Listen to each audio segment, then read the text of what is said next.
निकाल करके आपसे कुछ क्वेश्चन कर रहा है। मान लीजिए कि मनुष्य की उत्पत्ति हुई, कुत्ते भौंक रहे हैं इससे सावधान रहें। कुछ मनुष्य की उत्पत्ति हुई तो अगर उसमें से मनुष्यों की धार्मिक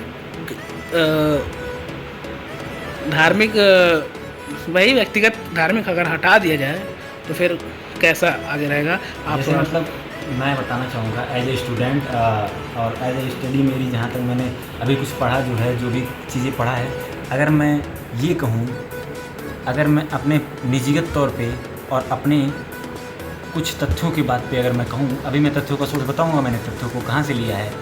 अगर मैं उसके आधार पर कहूँ कि मनुष्य एक ट्रांसजेंडर जीव का संतान है तो गलत नहीं होगा कहीं ना कहीं, क्योंकि अच्छा ये ट्रांस क्या बोले आपने?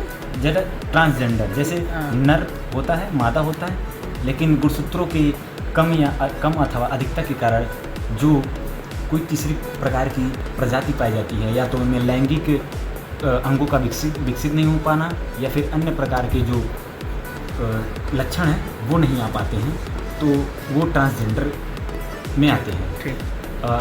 ट्रांसजेंडर से मेरा मतलब ये नहीं किसी की व्यक्तिगत भावनाओं को ठेस न पहुँचे, मैं जस्ट साइंस एंड टेक का टॉपिक एक्सप्लेन करूँगा, ठीक है।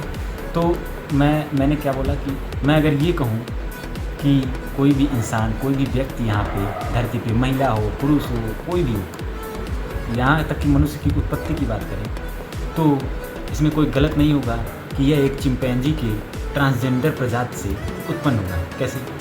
साइंस की बात करें तो अगर ट्रांसजेंडर की चिंपैंजी की बात करें तो मनुष्य का विकास माना जाता है यहाँ से अभी तक के जो साक्ष्य प्राप्त हैं, और उसमें चिंपैंजी के गुणसूत्र होते हैं 48, यानी 24 जोड़ी गुणसूत्र, ठीक है। और हम जानते हैं कि मतलब पुरुष और मादा की बात करें तो उनमें 24 जो गुणसूत्र सेम रहेंगे, 48, लेकिन जो निषेचन की प्रक्रिया के लिए जो गुणसूत्र चाहिए वो आधे होते हैं, यानी 24, ठीक है।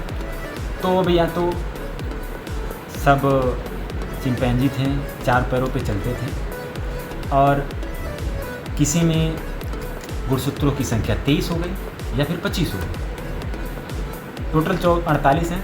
अगर किसी में 23 हो गई या 25 हो गई तो उस प्रकार के जो जीव हैं वो मानव हुए। कैसे हुए? जैसे अगर कोई 23 गुणसूत्र वाला चिंपैंजी, या फिर मतलब कोई 25 गुणसूत्र वाला चिंपैंजी, हजारों लाखों संख्याएं थी चिंपैंजियों की, उसमें से अगर लाखों संख्याओं में से अगर 2 लोग आपस में मिले और उनमें लैंगिक संबंध बना तो इस प्रकार से मनुष्य की उत्पत्ति मानी जाती है। और रही बात उत्पत्ति की या फिर मृत्यु के बाद जो बात की है, वो प्रकृति से अच्छा अभी तक किसी को ज्ञात नहीं है। और रही बात मेरी निजीगत स्टडी की, तो मैं अगर धार्मिक चीज़ों को हटा दूं तो साइंस और टेक के माध्यम से और एंथ्रोपोलॉजी के इस छोटे से फैक्ट से कहना चाहूँगा कि चिंपैंजी मनुष्य जो है चिंपैंजी का ट्रांसजेंडर है। और ट्रांसजेंडर का मतलब किसी की भावनाओं को ठेस पहुंचाना नहीं है मेरा मतलब, बस एक फैक्चुअल क्लैरिटी है। बहुत सही। जय हिंद सर। जय हिंद।